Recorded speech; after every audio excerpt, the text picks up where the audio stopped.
छत्तीसगढ़ विधानसभा चुनाव से करीब 6 महीने पहले बीजेपी अपने प्रत्याशियों की तलाश शुरू कर चुकी है। दिल्ली से आई टीम हर विधानसभा क्षेत्र में सर्वे करवा रही है और मौजूदा नेताओं के बदले किन किन को टिकट दिया जा सकता है एक विकल्प तलाश रही है, जिस पर प्रदेश के सीएम भूपेश बघेल ने तंज कसा और कहा कि 14 के 14 विधायक सबके टिकट कटेंगे, किसी का टिकट पक्का नहीं है। सीएम भूपेश बघेल के बयान पर बीजेपी ने पलटवार किया है।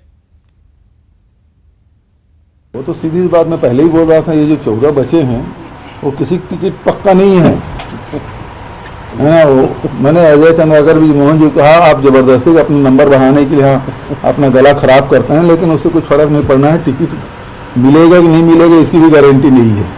ऐसा है वो अपनी चिंता करें, हमारी चिंता करने की जरूरत नहीं है। उनके सर्वे में आ चुका है कि उनके 34 विधायक जीतने वाले नहीं है, उसकी चिंता करें वो। और रायपुर में महिला कांग्रेस कार्यकारिणी की बैठक हुई, जिसमें महिला कांग्रेस की राष्ट्रीय अध्यक्ष नेता डिसूजा शामिल हुई। बैठक में विधानसभा चुनाव की तैयारियों पर विस्तार से चर्चा हुई और महिलाओं की भागीदारी पर गहन मंथन हुआ।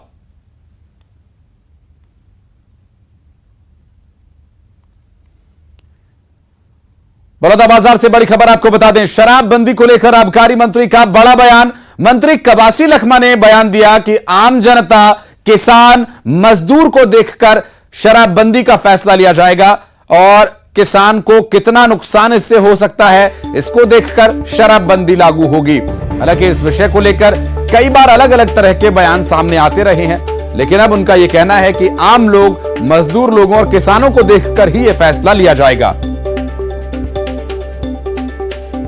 राज है, छोटा सा प्रदेश है, उड़ीसा, उत्तर प्रदेश, हमारा मध्य प्रदेश, महाराष्ट्र, तेलंगाना, आंध्रा, इसलिए इसको बंद करने में आम आदमी को कितना नुकसान होगा, गरीब को कितना नुकसान होगा, किसान, गोदी खोदने वाला को, फैक्ट्री में काम करने वाले, नांगर जोतने वाले, इनको कितना पेट होगा, ये सारे मुद्दे देखना है, खाली बंद करने के नहीं। नरेंद्र मोदी टेप कर रात को 12 बजे भाई यार बहनों नोट बंद हो गया, कितना लोग मरे लाइन में लगा के, तो इसलिए आदमी को नहीं मराना है भाई।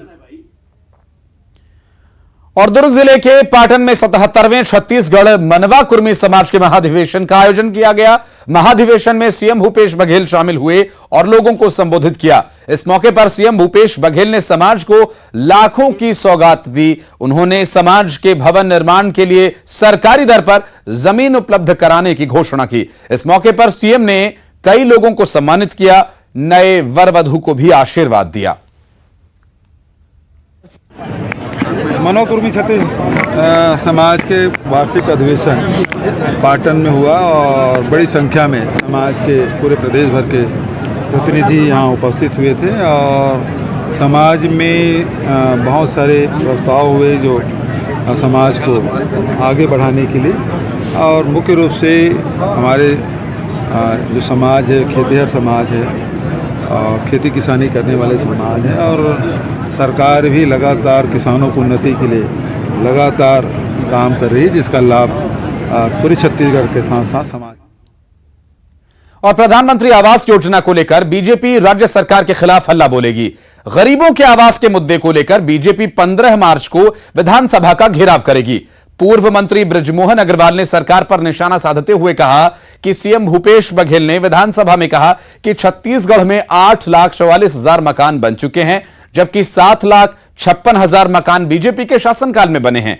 कांग्रेस ने केवल 80,000 मकानों की स्वीकृति दी है जो आधे अधूरे हैं। प्रदेश में 20 लाख आवास बनाने हैं। मुख्यमंत्री का असत्य कथन विधानसभा की अवमानना है। उन्होंने कहा कि प्रधानमंत्री आवास योजना को लेकर सरकार श्वेत पत्र जारी करे।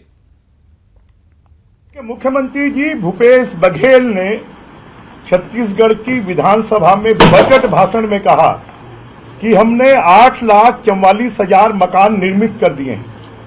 मैं सोचता हूं कि ये तो विधानसभा की भी अवमानना है, पूरे छत्तीसगढ़ की जनता की अवमानना है। विधानसभा में असत्य कथन करना, झूठ बोलना। उन्होंने कहा कि 8,44,000 मकान हमने निर्मित किए हैं, जबकि वास्तविक स्थिति यह है कि 7,56,765 मकान ये भारतीय जनता पार्टी के शासनकाल में निर्मित हो गए थे, निर्माण हो गए थे। इन्होंने खाली 80,000 मकानों की स्वीकृति दी है और वो भी आधे अधूरे पड़े।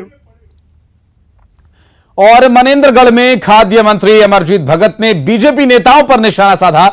बजट पर बीजेपी नेताओं के बयान पर मंत्री ने कहा कि बीजेपी नेताओं की अभी भी होली की खुमारी उतरी नहीं, इसलिए उनके बयान को होली से जोड़कर ही देखा जाए। भैया लाल राजौर की बात को कभी हम लोग गंभीरता से लेते हैं। वैसे भी अभी ये होली का टाइम है, भारतीय जनता पार्टी के नेताओं का खुमारी उतरा नहीं है। बृजमोहन अग्रवाल जी भी अभी इसी प्रकार का बयान दिए थे जैसे भैया लाल जी दे रहे हैं। तो लोगों में आप बात हो गया है लगता है, और कि पारापारी इस टाइप से बयान देना है, इसको होली खुमारी है। और बस्तर जिले में प्रसव पीड़ा से तड़प रही एक गर्भवती महिला को ग्रामीणों ने खाट के सहारे अस्पताल पहुंचाया। ग्रामीणों ने करीब 18 किलोमीटर पहाड़ी और जंगल के रास्ते पैदल चलकर बारसूर अस्पताल उसे लेकर पहुंचे, जहां उसकी डिलीवरी करवाई गई। और यह पूरा मामला लोहड़ीगुड़ा ब्लॉक के बुरगुम गांव का है, जहां गांव के सरपंच ने महिला को खाट पर ले जाते हुए एक वीडियो बनाया। इस वीडियो को सोशल मीडिया पर अपलोड किया गया, जो कि अब वायरल हो रहा है। और यह वीडियो 2 दिन पहले का बताया जा रहा है, जहां एक महिला प्रसव पीड़ा से तड़प रही है और उसे खाट पर लेटाकर अस्पताल तक ले जाने को मजबूर हुए लोग। किलेपाल से लेकर मैं बुरगुम सरपंच, ये आज पहली बार हमारे ग्राम के।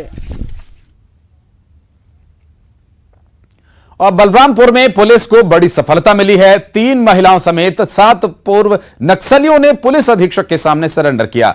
सभी नक्सली सामरी थाना क्षेत्र के पुंदाग और भूतही मोड़ क्षेत्र में सक्रिय थे। छत्तीसगढ़ झारखंड में कई गतिविधियों में ये शामिल थे। नक्सलियों की खोखली विचारधारा से प्रभावित होकर मुख्यधारा से जुड़ने का इन्होंने फैसला लिया है।